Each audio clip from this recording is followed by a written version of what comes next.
Minsan kailangan lang talaga natin ng tiyaga. Pero syempre pag may tiyaga, may nilaga. So meron tayong gagawing idea ngayong araw. So sa may mga nakabili ng ganitong CKP sensor sa akin, so ito pala yung mini, ito naman yung pinaka-complete. So meron siyang CKP tester, simulator, meron siyang fuel pump tester, yung pag-tester ng mga ganitong klaseng fuel pump IC. So meron tayong pan-tester niyan.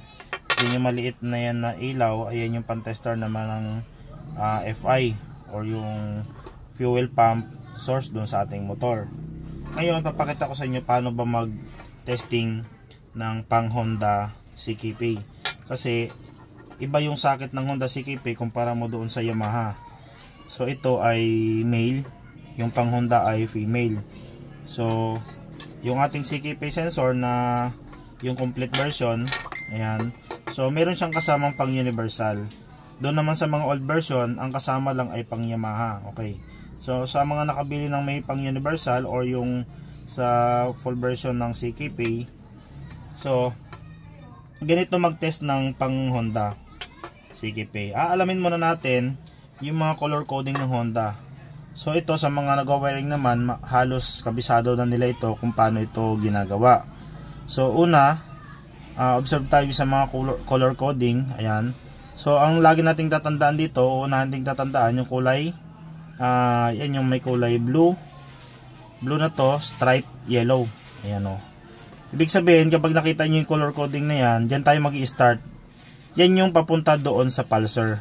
Yan yung nagsusupply or nagbibigay signal papunta doon sa computer box galing sa mismong CKP.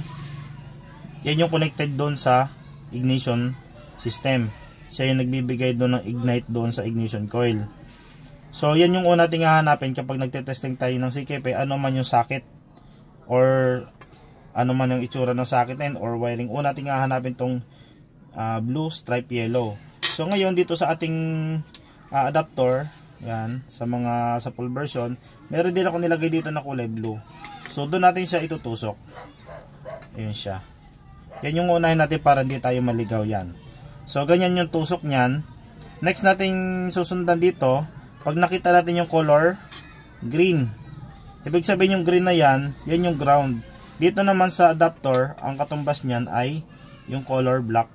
Ito naman yung ground. So itutusok natin yan. Next natin, itong magkahilera lang naman yan yung sumunod na kulay. Meron kasi ditong CKP na line na kulay black, meron naman kulay brown. So ito pinaghalo na brown and black. So ibig sabihin yan yung ating positive. So dito naman sa ating adapter may kasama tayong color red, yun yung positive. Itutusok natin dyan pag ganyan. Then doon sa likod babaliktarin lang natin. Okay, so sa kabila baliktaran naman yan, hole 1, hole 2, hole 3. So aalamin lang natin dyan kung kahit saan dyan. Tutusok natin itong tatlong yellow or kung anong nilagay ko dito, green, pwede rin naman. Basta tatlo na yan, baliktaran yan. Yan, baliktaran siya dyan. Ayun.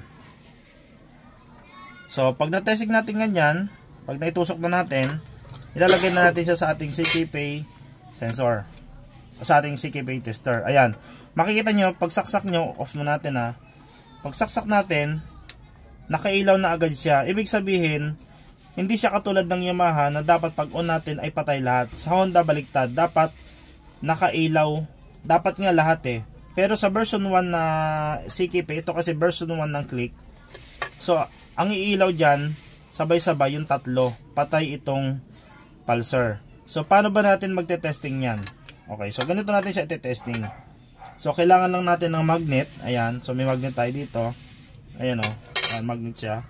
Okay, so gagawin lang natin sa pagte-testing yan, magmamagnet tayo dito at magmamagnet tayo sa kabila. So ngayon dito, meron ditong sensor. Di katulad ng Yamaha, 4 siya, dito 3. So may isa ditong nakatayo na to na dalawa ang function. Ito kasi pinaghiwalay lahat So ito yung pulser, ito yung injection, ito injector, ito yung full code. Ito naman dito, nandito naman yung pulser, nandito naman yung full code, nandito naman yung injector, tsaka ignition. So pinagsama siya dito sa isang nakatayo na to sensor. So tetestingin natin. Ngayon nakailaw yung tatlo. sa likod tayo maghihigop. Tingnan natin yung ilaw kung mawawala. Ayan, nakita nyo nawala. Sa kabila naman, pangalawa, nawala din siya. Yung pangatlo, ayan, nawala din siya. Ibig sabihin, kapag ganun nangyari, kapag off on natin, ayan, so naiset na natin siya sa pahigop, dapat wala siyang maiiwang ilaw. Ganon din sa kabila, pag hinigop natin dito, dapat iilaw siya, hindi siya mamamatay. Ganon din dito. Pag hinigop natin siya, hindi siya mamamatay. Ganon din dito. Pag hinigop natin siya, hindi siya mamamatay. Okay? So dito naman, baliktad. Kapag hinigop natin siya, mamamatay siya at dapat hindi siya babalik. Ibig sabihin nun, good. Ganon din dito. Pag hinigop natin siya, mamamatay siya pero hindi siya babalik sa ilaw. Okay? Then ganon din dito. Ngayon sa pulsar naman, ay nakita nyo yung blue kasi dalawa yung sensor dito. Isa dito sa taas, tsaka isa dito sa baba. So ngayon, baliktaran sila. Pag umilaw yung blue, mamamatay yung red. Ito yung sa lumang version ng Honda. So sa new version naman ng Honda, lahat yan nakailaw, lahat yan hihigupin mo. Ito lang bukod tang yung yan, yung version 1, okay? Yan. Higupin natin ulit, pabalik. Ayan. So umilaw yung blue. Pag hinigop ko nito, dapat patay siya, hindi siya mag-i-steady yung blue na yan. Ganon din dito pag sa kabila, ganon din siya. Dapat iilaw siya pero hindi siya mamamatay. Ibig sabihin kapag ganyan ang ilaw ng pang Honda, ibig sabihin good yung ating CKP sensor. Yan, makikita nyo siya. Yan, higop kasi hindi kasi katulad to ng Yamaha.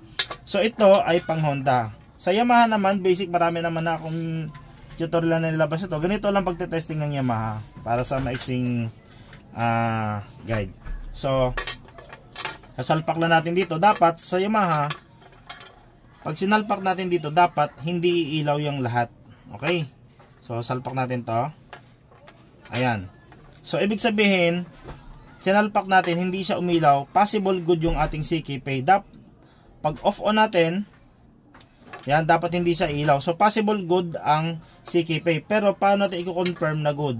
So gamitan natin siya ng magnet. Pag minagnet natin to, dapat pag ilaw niya, mamamatay siya sa bawat nakatayo na yan na sensor na yan. Okay, so unahin natin to. Ayan, dapat mamamatay sa pagbitaw ko ng magnet. Hindi siya namatay, ibig sabihin may problema tong CKP. Bagong bili lang ito. Ganon din dito. O, hindi siya namatay, ganon din dito. Hindi siya namatay, ganon din dito. Ito, hindi na nga umilaw. Oh. Ayan, ibig sabihin may problema itong CKP na ito. So meron ako ditong pan-testing dito na good. Okay, so ito naman yung good. Ayan, so gagamitin ko yung full version na isa. Okay, so pakita ko sa inyo, ito may power na to. Ayan, makita nyo may power siya. Ito ginagamit to sa ACG. Ito naman yung para sa sensor. So hindi rin siya umilaw, ibig sabihin possible good yung CKP. Ngayon lalagyan ko ng magnet. Pag minagnet ko siya, ayan, tapos pag binitawan ko, dapat patay siya. Ganon din dito. Hole 1, hole 2, hole 3. So namamatay siya, ibig sabihin good yun. Hindi katulad nito na kahit magnetin natin, ayan siya. Ayan o, nag-i-steady siya. Ibig sabihin, sira itong CKP na to. So another testing pa tayo na another CKP. Eto, meron pa ako dito isang CKP para makita nyo yung may problema. So salpa ko siya. Ayan, off, on. Ito naman, iba naman dito. So pag in-on-off natin to, naka-off lahat ito. Ito naman, pag off-on natin, naka-on agad. Ibig sabihin, may sira din yung CKP. Ayan, so pag minagnet natin, ayan siya. Ayan lang siya. Oh, namamatay naman siya. Pero nag-i-steady. Ibig sabihin, sira din yung CKP na yan. Yan ang kagandahan guys sa pag meron tayong mga ganitong simulator or tester na mga accurate. Makikita agad natin na ganun kabilis. Hindi natin kailangan ng maraming tools na kung ano pa. So ganito lang kailangan natin. Itong LED type na to. Then may mga nakalagay siyempre ito na chip sa loob na para safety. Hindi rin masunog yung ating CKP. Hindi ito pwedeng rekta. Kasi once na nirekta natin ito, masisira din yung CKP natin na bago. Ayun. So yun lang guys ang konting idea, information na binigay ko sa inyo ngayong araw. Sana may natutunan kayo guys. And bye bye.